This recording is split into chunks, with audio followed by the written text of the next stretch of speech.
The IRS once received a letter from an anonymous taxpayer. It read this: I've cheated on my income tax for the past 7 years, and tonight my conscience is troubling me to the point that I can't even sleep. I'm enclosing a $100 bill as my way of saying I'm sorry. If I find that I still can't sleep, I'll send the rest of what I owe. Welcome to the 260 journey and the start of 2 Timothy. The Apostle Paul gets 3 verses into Timothy's second letter as a young pastor and reminds him that serving God must be done with a clear conscience, not like the conscience of the IRS letter sender.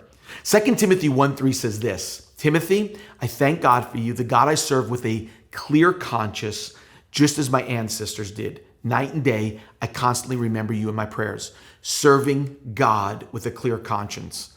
This is paramount in our relationship with God.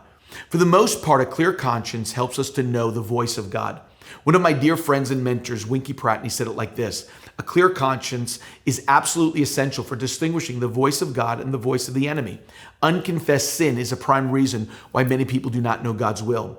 See, your conscience is where you hear the whisper of God and feel the conviction of the Holy Spirit. It's best said, conscience does not keep you from doing anything, it just keeps you from enjoying it.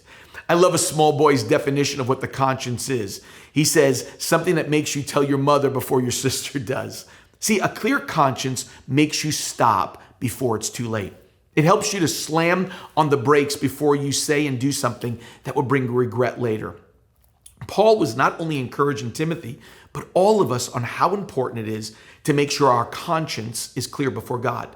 So many people skip a clear conscience and keep going on till consequences show up. And so many Christians assume it's okay to blow by the warnings of your conscience and to continue on when really God has given us a mechanism to pause before moving forward.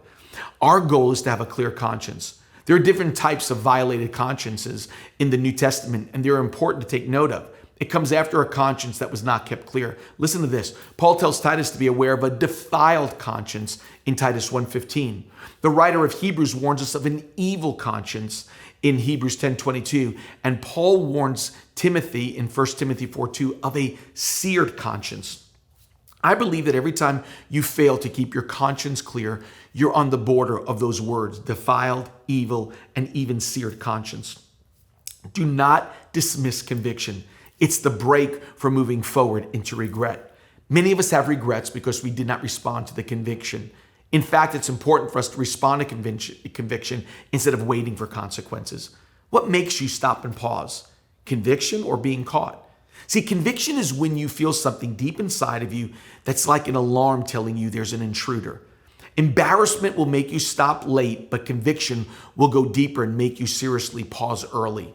Have you ever been in the middle of a conversation, was about to say something about a person that was not edifying and was really gossip, and then felt this feeling? Don't say that.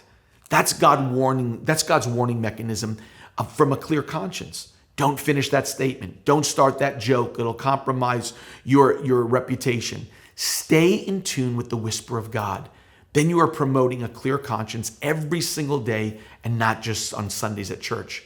One man said, go to church once a week and nobody pays attention, but serve God 7 days a week and you become strange to a lot of people. See, when you serve God 7 days a week, you fight every day to keep a clear conscience. There was a ship captain who had a regular route from California to Colombia. One day, shortly before leaving for California, some drug dealers sent him a message that offered him $500,000 to allow a small shipment of drugs to go through to the U.S. He quickly said no. On his next 3 trips, they raised the offer each time until they reached $2 million.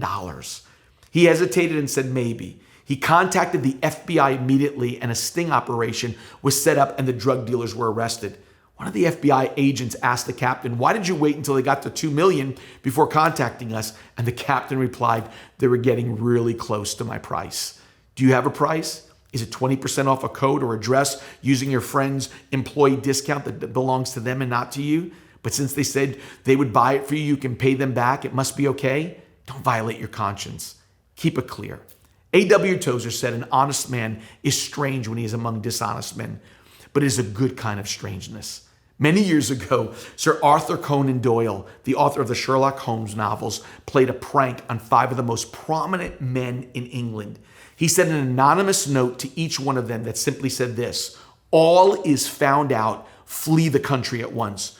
Within 24 hours, all 5 men left the country. Their conscience wasn't clear. What if you got that note? Would you have left or would you have stayed? Thanks for joining the 260 Journey.